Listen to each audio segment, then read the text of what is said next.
कि जी एक तो पहले 10 ओवर में जिस तरह इंडियन ने उस पर अटैक किया था, और उनकी जो स्ट्रेंथ है मेन चीज़ की कि वो उनकी बैटिंग है। हमेशा इंडिया की हिस्ट्री रही है कि वो लंबी बैटिंग के साथ खेलते हैं। आपने कभी वीडियो गेम खेला है? मैंने नहीं खेला, लेकिन देखा जरूर है। वीडियो गेम में अमूमन क्रिकेट होती ना, चौका छक्का, वो लग रहा था आज। पहली बॉल पे आकर चौका मारा, दूसरी बॉल पे आके छक्का मारा। स्टार्टिंग ही उसने 350 के स्ट्राइक रेट से की थी। संजू सैमसन मुझे लगता है अपनी लाइफ की बेस्ट इनिंग खेल गए वो, कि मैंने उनकी इनिंग्सें देखी हैं आईपीएल वगैरह में, लेकिन ये इनिंग्स और इस तरह के मैच में यार के टीम का डू एंड डाई है, नॉकआउट है, बाहर जितना क्रेडिट बनता है आई थिंक कम है। आप पिछली भी बहुत सारी फतवात देख लेंगे कि जो इंडिया की है कि अगर सीनियर प्लेयर्स ने रिस्पॉन्सिबिलिटी ली है तो ये जीते हैं। और सबसे खूबसूरत बात, रिलीज शॉट आज के दौर में अगर किसी बैटर के पास है वो अच्छी क्रिकेट ही खेलेगा। हम दुनिया में अक्सर बल्लेबाजों को देखते हैं जब उनके ऊपर प्रेशर आता है वो फंस जाते हैं क्योंकि उनके पास रिलीज शॉट नहीं होता। संजू सैमसन ने अगर 2-3 बॉलें डॉट खेलनी है, आपको पता होता है एक बाउंड्री आ जाएगी, इसको कहते हैं रिलीज शॉट खेलना, वो उनके पास है। जो सैमसंग की जितनी भी तारीफ की जाए कम है। वो संजू सैमसन ने मार मार के भूरता बना दिया, संजू सैमसन ने मार मार के बर्बाद कर दिया यहां पर वेस्टइंडीज को। अरे छक्के उनको पड़ रहे थे, दर्द हमें हो रहा था, मार वो रहे थे, पिछवाड़े हमारे लाल हो रहे थे। भाई अभिषेक नहीं तो ईशान, ईशान नहीं तो सूर्या, सूर्या नहीं तो संजू सैमसन, संजू सैमसन नहीं तो तिलक, तिलक नहीं तो हार्दिक पांड्या। नहीं हरा सकते आप इस टीम को। तो मैं इसलिए अपनी टीम को इसलिए कहता हूं कि हम लोग भी ऐसा बने, हमारी क्रिकेट भी ऐसे बने। ठीक है टॉप 3 में ना हो, लेकिन जीतो तो सही यार, किसी बड़ी टीम से सीरीज तो जीत के दिखाओ ना। अच्छी ऐसी मैच विनिंग परफॉर्मेंस आए ना, सिंगल हैंडली मैच जितवाया उसने। कि ये किसी एक प्लेयर पे डिपेंड नहीं करती। हु वुड हैव थॉट के आज के गेम में 195 196 चेस करते हुए अभिषेक शर्मा और ईशान किशन जल्दी आउट हो जाएं और ये चेस कर लें। कि संजू सैमसन का रोल ना अब इंडियन टीम में रोहित शर्मा की तरह है। 2023 का वर्ल्ड कप ले लें, 2024 का T20 वर्ल्ड कप ले लें, रोहित शर्मा क्या करते थे, ऊपर से जाके चार्ज करते थे। अगर लग गई तो लग गई, अदरवाइज नीचे से आके बाकी भी संभाल लेंगे क्योंकि बैटिंग लाइनअप तो बहुत लंबी है। लेकिन अगर संजू सैमसन जिस तरह बॉल 1 से हल्का सा रूम बनाते हैं, बॉलर को डिस्टर्ब करते हैं, अगर उनकी बारी लग जाए तो वो इतना फैंसी स्टार्ट, इतना ड्रीम स्टार्ट ऊपर से प्रोवाइड कर देते हैं कि नीचे थोड़ा आके कोई टाइम भी ले सकता है।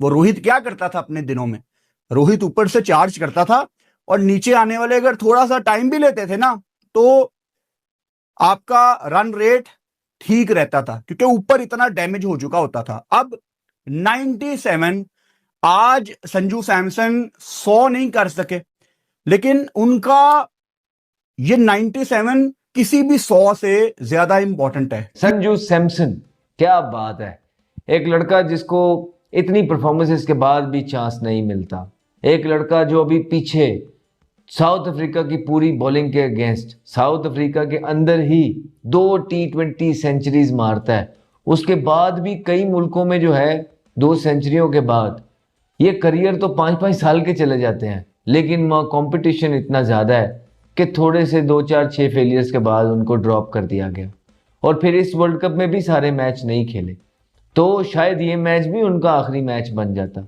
लेकिन आज की बारी जो है उनका करियर एक और हाइट्स पे ले जाएगी क्योंकि ये बहुत इंपॉर्टेंट बारी थी। वो नाकाबिले शिकस्त इनिंग खेली उन्होंने, 90+ स्कोर किए और बहुत सेंसिबल खेले, बहुत खूबसूरत खेले, लेट खेलते हैं ये इनकी क्वालिटी है, शेप में रह के शॉट्स मारते हैं ये क्वालिटी है। लेकिन आज उन्होंने अपनी जो गेम अवेयरनेस शो की है और जो उन्होंने अपने पोस्ट मैच सेरेमनी के इंटरव्यू में बोला कि मैंने 10 साल रोहित शर्मा और विराट कोहली को मैच फिनिश करते हुए, मैच बनाते हुए देखा है और बेस्ट सीट पे बैठ के उनको गौर से देखा है, उनसे ये सारी चीज़ें सीखी हैं और आज जब मैंने खुद वो ग्राउंड के अंदर जो मैंने अपने बड़ों से सीखा है वो किया है, ये इस वजह से मेरी ज़िंदगी का सबसे खुशी का दिन है कि मैंने अपने मुल्क को मैच जितवाया, मैच फिनिश करके आया और इस मैच की वजह से मेरा मुल्क जो है सेमीफाइनल में पहुंचा।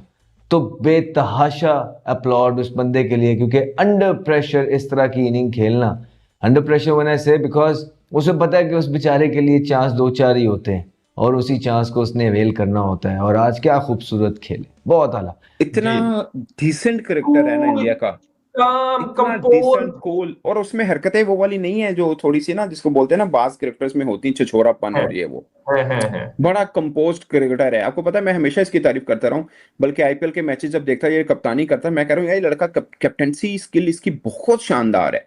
जी। असल में ना जो रोला नहीं पाएगा सुकून से, कैसे आज कैलकुलेटिव इनिंग खेला है, कितना रिस्क लिया उसने, कितना रिस्क लिया ना भाई, मैं हैरान था जब वो चौका मारता था या छक्का मारता अगली बॉल पर सिंगल करता था। कूल वो लंबी रेस का घोड़ा है, वो लड़का लंबी रेस का घोड़ा है। आप सोचें हम अमूमन ये कहते हैं यार जब इंडिया को 200 रन मिलेंगे ना चेस करने को तो अभिषेक के ऊपर बहुत डिपेंड करता है। नो डाउट अभिषेक क्रिकेटर अच्छा है, वो बुरा नहीं है। ईशान किशन मुझे बहुत पसंद है, मैं अभी भी कह रहा हूँ बड़ी इनिंग नहीं आई है, मगर संजू इनका वो क्रिकेटर है जिसको वो रिस्पेक्ट मिलती नहीं है जो बाकी क्रिकेटर्स को मिलती है। वो मुकाम नहीं मिलता, वो कंसिस्टेंसी नहीं मिलती है। ये नहीं मैं कह रहा कि बाइसनेस होगी, बाइसनेस क्यों होगी, वो उसको टीम में रखा हुआ है, बट पॉइंट इसके बाद में कोच जो है ना उसकी तरफ किसी की तरफ ज्यादा बिलीव करता है, इसकी तरफ कोच का बिलीव कम है।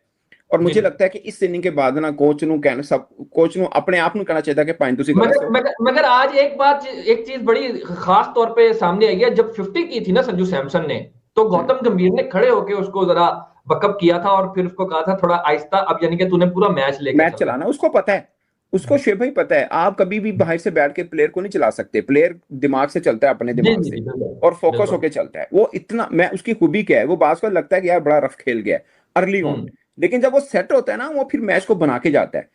जब वो हुआ था ना क्या कहते हैं वो 5-7 बॉलों में 15-18 स्कोर था, तो कमेंटेटर ने कहा कि इसका ये रोल होता है कि शुरू में आके मैच को, अभी वो खड़ा था अभिषेक खड़ा था, उसके 10 बॉलों पे 10 रन थे, तो उन्होंने बोला कि इसका यही रोल है कि शुरू में आके मैच को हल्का सा खोल देता है ये। तो मैं इसको हमेशा देखता रहा हूँ कि उसकी शुरू के वो थोड़े से ना वो शेकी होता है 15-20 रन, बट जब बनते हैं ना वो वाले फिर बड़ा फ्लो लेके हो जाता है, तो फिर सही चलाता है मैच, फिर वो सही चलाता है। और संजू ने जो इनिंग्स खेली है मुझे याद दिलाई है, उसने मेरे ख्याल है विराट कोहली की, दोनों जावियों से खेला है। पहले पावर प्ले में संजू ने डोमिनेट करा है, सामने अभिषेक भी आउट हुआ है, ईशान किशन भी आउट हुआ है, लेकिन डोमिनेशन संजू की थी। उसके बाद उसने देखा जब स्काई आउट हुआ ना, तो उसने और तिलक ने थोड़ा सा अपने आप को ईज आउट करा कि नहीं यार इधर एक विकेट नहीं गिरनी चाहिए। और जैसे वो रोमारियो जोसेफ आया था मेरे ख्याल है उसके पहले ही ओवर में जो एक छक्का चौका मारा, वहां से उन्होंने फिर गेम को अपने हाथ में ले लिया। नजीब ड्यू फैक्टर था, हर चीज थी, लेकिन इन्होंने कैलकुलेशन करी हुई थी कि वेस्ट इंडीज की बैटिंग स्ट्रांग है।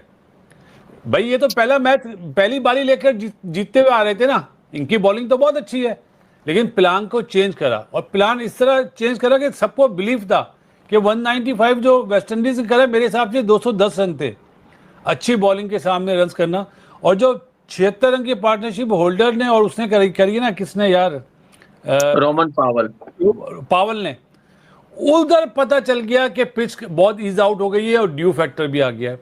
तो वो अगर तो आप उनकी 76 रन की पार्टनरशिप देखें ना, तो मेरे हिसाब से ये स्कोर अभिषेक शर्मा खड़ा रहता ना 10 ओवर, तो ये 17 ओवर में पूरा हो जाता। एक चीज नोट करें कि बड़ी टीम में जो बेंच पे बैठा हुआ ना, शुरू में फॉर्म में नहीं था, ड्रॉप किया है ना, उसको खिलाया तो नहीं ना, कंटिन्यू खिलाते रहे।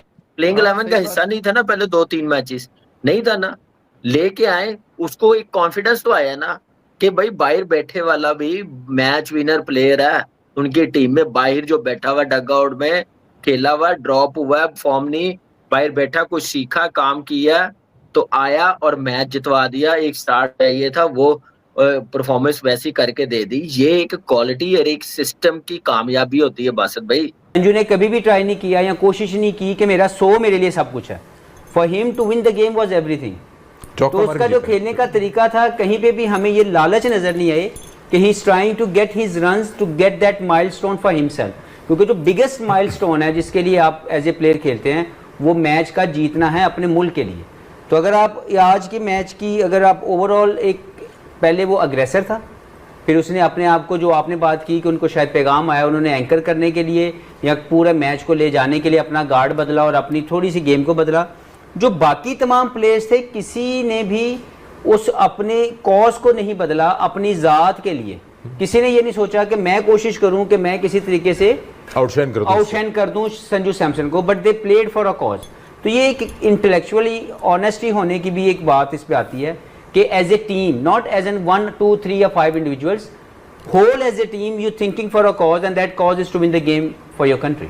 चलो ये बताएं सकलैन के गोइंग फॉरवर्ड आगे उनका सेमीफाइनल है, यही टीम आपको लगता है उनको इसी टीम के साथ जाना चाहिए? डू यू थिंक कोई एक आध एरिया उनका है जिसको चेंज करना चाहिए? कुलदीप को आना चाहिए, नहीं आना चाहिए? ये सारे वो सवाल है। क्या चीज़ है उनकी टीम में that they would like to change और improve on before they actually enter the semifinal? I think Kuldeep Yadav अगर मैं हेड कोच होता तो मैं डेफिनेटली कहीं ना कहीं उसको फिट इन करने की कोशिश करता, but I think if they are happy, they are confident, they have believe on each other, bowling unit जो है वो लीड कर रहा है बुमराह, और when they look at each other कि भाई यार हाँ ये डिफेंड कर सकते हैं, वी आर हैप्पी, तो मेरा नहीं ख्याल कि कुछ चेंज करना चाहिए। बट मैं अपनी बात करूं तो मैं तो कुलदीप यादव को लेके आऊँगा। किसकी जगह पे अगर फिट इन करूंगा? उसको देखना पड़ेगा, कंडीशन देखनी पड़ेगी, ऑपोजिशन देखनी पड़ेगी, फिर जाके कंडीशन भी देखनी पड़ेगी, फिर शायद, या इवन इंग्लैंड है, but I think high scoring ही होगा, वानखेड़े में मैच है। क्योंकि आज का दिन इंडिया का हुआ, आज का संडे फिर इंडिया का हुआ,